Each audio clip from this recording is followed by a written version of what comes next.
This is Dr. Lou Sella, Doctor of Sport and Performance Psychology, and here are 7 performance psychology principles to skyrocket your Flexbone offense success. These principles, there's all been books written about them, there's all been detailed research about all of them. I've given you all of them on all of these 3,800 plus YouTube videos.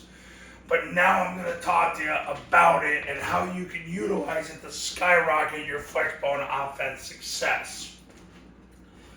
The rules that are so important, number 1, the 20-hour rule. The 20-hour rule has been such a game changer for my clients because it creates urgency in their football program and within their offense. Because I tell all my clients, it takes 20 hours of deliberate practice to get to 90% of your potential. So what it does is it forces them to practice the game for 20 hours. And that's what gets them to 90% of their success. So it gives them a clear focus. So if they spend basically the equivalent of 25 games worth of offensive reps, they're going to hit 90% of their potential, because if you play 20 hours worth of games, you would play 25 high school football games, and that on average is about 1,200 reps. So if you get to about 1,200 offensive reps, you've got the 90% of your potential. You want to achieve mastery and get into the 99th percentile, you would need 10,000 hours of practice. You're not going to get there, but you can get to 90. And that's the thing about performance. What you do in those first 1,200 live team reps, those live bullets that Paul Johnson called them, that's what's going to get you to 90% of your potential as an offense. So when you have your first 2 to 3 offenses rep live team reps, you're going to get there. That's why your focus has to be on running plays. Number 2, the specificity of sport. It's about running plays. Chet Furman was Bill Cowher's strength conditioning coach, and he introduced me to this principle.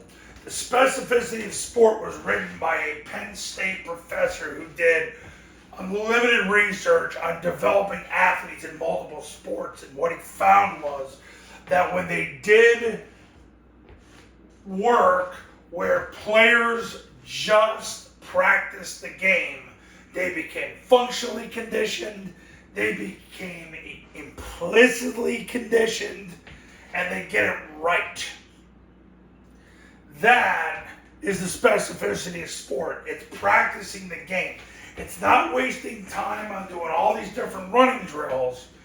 It's based on just running plays. And Bill Cowher started doing that toward the end, and it's what elevated him to a Super Bowl. The specificity of sport. Huge principle. It's so important to just run plays. Number 3, the Zerline principle, also known as the NFL run study.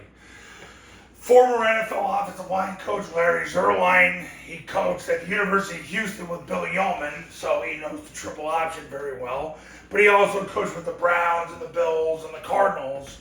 I've known Larry a long time. He did a 2-year NFL run study where he took all 32 NFL teams, every running play that they ran in a 2-year period, and he figured out through his data of every NFL running play over a 2-year period that you have to run a play at least 4 times a game for that play to be statistically effective.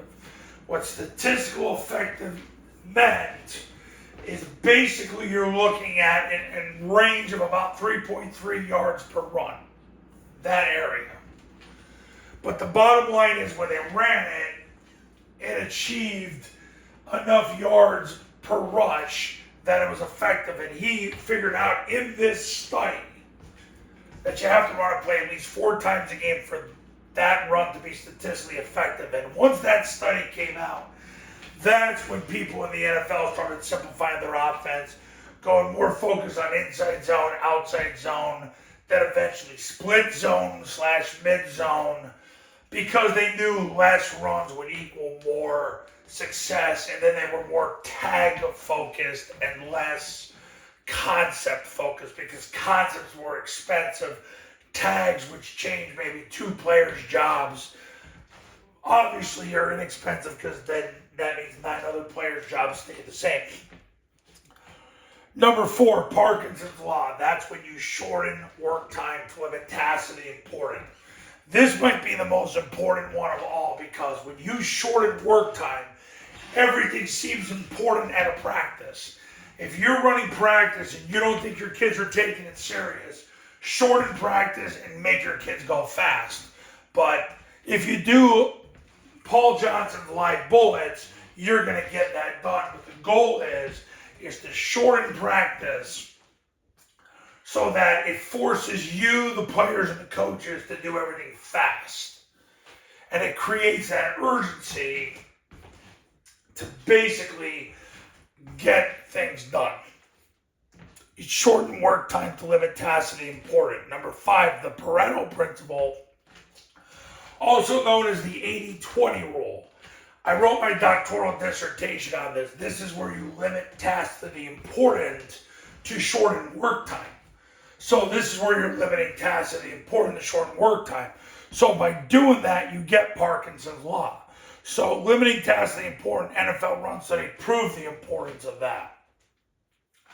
You want to be able to reduce your offense to where you're only running high impact concepts, and you stop wasting time with concepts that you only run 2, 1, or fractional times per game. You want to get that out of your offense so you can get better at your plan A. Remember this, coaches, and I learned this from a multi-million-dollar entrepreneur. The greatest enemy to plan A is your plan B. Greatest enemy to plan A is plan B. So, limit tasks to the important to shorten work time. I have never had a client that's been successful with more than 4 runs. Never. It just doesn't happen. 4 runs is about all they can handle. My first ever client, who I'll probably talk to sometime today, he told me, he goes, we only practice concepts that we're going to run at least 5 times a game, and we never have more than 4. And he's kept it that way for the last 14 years. So, limit tasks to the important to shorten work time. Number 6, triple team read evade. That's what the offense is. The modern day zone dive, which was invented by the current Army staff, but it was by Todd Spencer, who now lives back in Oregon. Todd Spencer, Brent Davis, who now coaches at Virginia Tech, along with Jeff Monk, and Mike Vitti, who's the current offensive line coach at Army, was on that staff. They invented the triple team. So you triple team the defensive tackle to get such overwhelming force on the tackle that it forces the C-gap player to come down and take the dive. That's why the zone dive, the modern day zone dive, was invented in 2017. Before that, the tackle used to just base the player covering him, and they would hope they would beat the backer on a scrape exchange. That's what it used to be. Now with the triple team, it creates all kinds of possibilities, and it's become the base of the offense. Triple team read evade, triple team with the zone dive, read with midline, triple evade with the rocket toss. If you look at the last 3 decades of the offense, it's pretty much always been, the offense has been a call dive, a triple option, and a toss. That's what the offense has been. When I was really getting into this in the 2000s to another level, when I really started focusing on Paul Johnson, when I really started focusing on Navy, that was where the offense was at. It was always, there was a call dive, a read, which was a triple option, and a rocket toss. That's where it was at in the 2000s. By the time I started the business in 2010, that's where it was, and it hasn't changed. But what has changed is the zone dive's become a triple team, the read has become midline triple option. The rocket toss has stayed the same though. That lasted the test of time.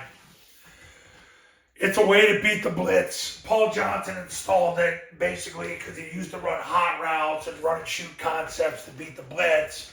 And instead of doing that, he could just toss the ball outside. It was the best. Rocky toss became his best pass play immediately. So that principle right there is number 6. Number 7, the progress principle. Your players need a situation where they know they're making progress. So at the end of every practice, you build a foundation. When you start training camp, you're trying to get about 100 reps a day. So they understand if once they get their first 100 reps, they're 1/12 of the way there. And then another 100 the next day, another 100 the next day, another 100 the next day. By the time they get to day 12, they know that they are ready to go. Because they've run the offense 1,200 times.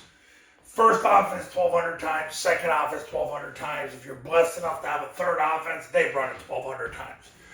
1,200 live bullets of Army's current core offense in under 3 weeks. If I can get my clients to do that one thing, if I can get them to do this one thing right here, I know they're going to have a turnaround. I know they're going to have a turnaround. I know it.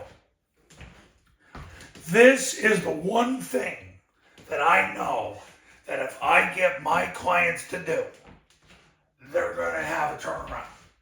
I can't control their competition. They can't control their competition, but they're going to be way better at doing what they do. Infinitely better. I can get people from bad to good in under 3 weeks. Because once they hit that 1,200 mark, and they've literally practiced the game 1,200 times using Paul Johnson's live bullets method, I know they're infinitely better.